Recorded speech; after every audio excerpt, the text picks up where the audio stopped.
Балам мына төшөгүнөн турду бат, моюнумдан кучактады булдурап. Алаканын өптүм дагы баламдын, тез согушту, эстеп турдум тунжурап. Самак эле, ынак досум сырдашкан, укмуш болчу күлкү менен ыр жактан, ызылдаган октортуна калганда, ыр күлкүгө бизди бөлөп чыргаткан. Тамак айтты, кайда жүрдүң жанатан? Мына балам, сен баламды карасаң, ал бала эмес, турду кагаз үстүндө 5 манжалуу кичинекей алакан. Самак өп, кагаз бетин жапты да, улутунду, бала кандай жакшына. Ошол түнү алакандуу кагазды коюп жатты жаагынын астына.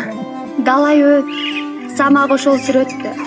Далай жолу алмаштырдык түнөктө.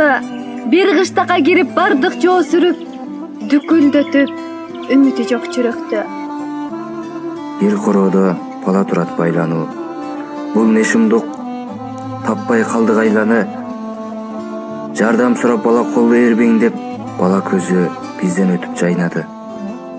Баланы биз аң-таң калып карасак, баарыбыздан самак тура баласак, наристени бошотууга байлоодон аттап-буттап чуркап кетип баратат.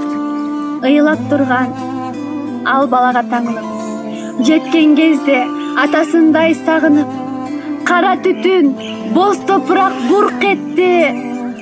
Коюп койгон жоо минасы жарылып. Андан ары мен айта албай баратам. Айткан сайын жүрөгүмдү канатам. Экөө тең жок, жерде жатты бир гана куп-куу болгон кичинекей алакан.